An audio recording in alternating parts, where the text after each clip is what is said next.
Yeah, so sticking with sort of the online social thing is having your salespeople with an online presence. So maybe the store itself has this Instagram and TikTok, but salespeople also have it. Advertising on having on Facebook and YouTube and that type of thing, making sure they're active on social with their customers. And again, it's something diverse on their page. I've seen salespeople who have 60 delivery pictures of their car on their Instagram, and that's all they have. It's just pictures. That's boring. No one's going to follow that. That's not going to get a lot of engagement from consumers out there. So, a 30-second video. Hey, check out this new car, this new trade-in we just got. Look at all the, here's 3 cool features it has that you might not know about, that type of thing.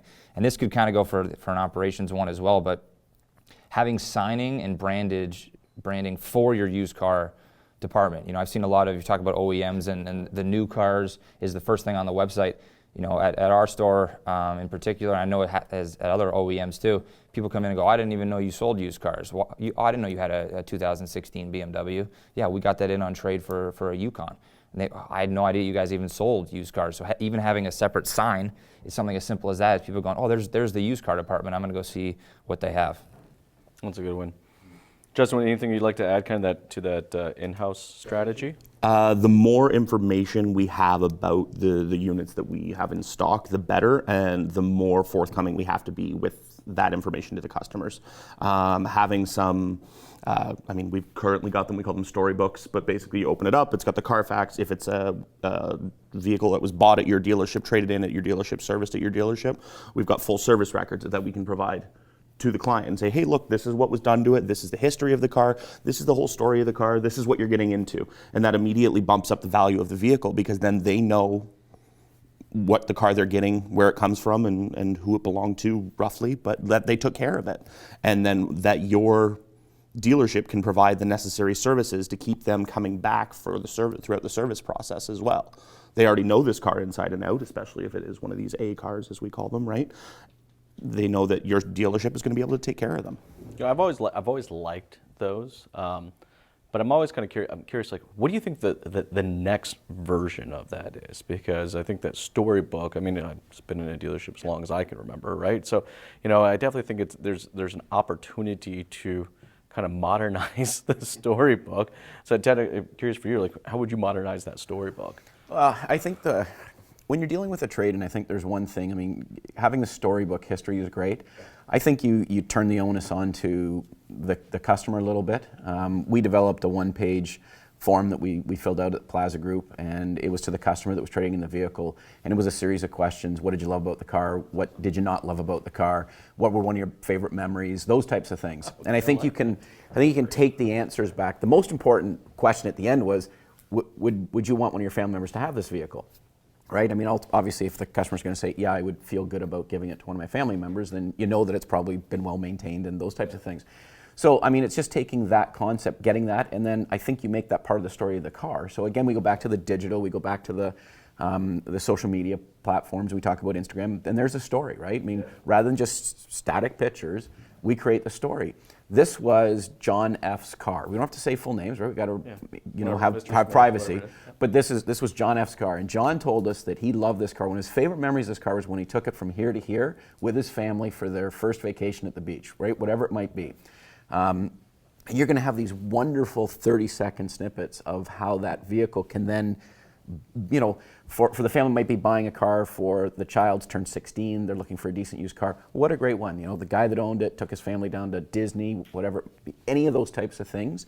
Because what you're trying to do, I mentioned earlier that there's that lifestyle element. And if you look at advertising in the marketplace nowadays, it's really geared at lifestyle. 100%. Lifestyle for millennials, Gen Z, even, my Gen X group, which are still the best group ever, but it's creating that impression of this is somebody that I can trust, because we know millennials and Gen Z, the reason they purchase is because they believe in the brand, they trust the brand, right? And the brand gives them a level of comfort beyond expectations, and that's that's really what you can do. And I think continuing some old with some new technology is a great way to do it. Now, when in the process would you implement that kind of questionnaire? So when the sale of the new car is taking place, we still haven't gotten away from sit with the salesperson. That salesperson is the only person that does the deal. There's always that back and forth. But I think as you're filling out trade information, that's when you can turn the sheet and say, hey, one of the things we do here is we love to have the stories of the car. Can you please fill this out while I'm working with you on some information? And you know what's amazing? Customers they were really great at filling it out. And the salespeople would sometimes ask the questions, or they'd allow the customer to fill it out. And if the customer filled it out, we put that in the trunk of the car and we'd pull up, oh, this was such and such, and this is what they said about the car, this person that traded it in. And it just added that layer of validity to what we were doing. So I think, again, anything you can do that is going to provide peace of mind to the consumer is invaluable. And the way you do that is through testimonials. We talked about it yesterday, right? That when we're dealing with advertising, it's not okay for us to say how great we are. What's important is the Google reviews or Yes. Any third-party endorsement that speaks to what you as an organization has done. Really does create a level of confidence that I think is beyond what people, beyond what people would really expect out of a car dealership today. And the only other thing that I would say with regard to this in-house strategy, there are a lot of companies out there that sell multiple products, right? I mean, Best Buy sells multiple branded products. We're no different. So we talk about training. Education on the OEM brand is vital. But every time a new car comes in, take the 5-10 minutes, assign it to somebody, make it fun, say, go learn about that car. You're telling everybody what it is in half an hour.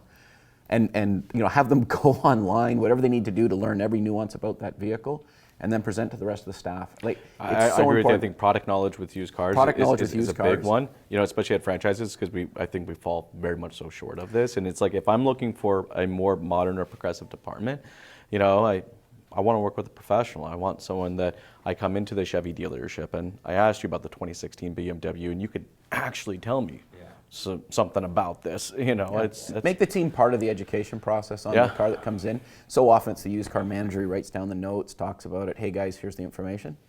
Get your staff to do it. Make it fun. And again, if you do that in conjunction with the testimonial from the consumer that's traded it in, what a great story you have then. You know about the car, you know the history of the car, and your consumer, how much more confident can they be? Yeah, 100%. I mean, people, we've talked about it yesterday, people are more educated than ever. If you work at, a Honda store, for example, and you have a Chevy Volt on trade-in, and you don't know, EV buyers, I've seen it myself, are probably the most annoyingly educated group that I've ever seen in the industry. If you don't know the range of that vehicle or how long it takes to charge, you're going to be dead in the water because they already know those answers. So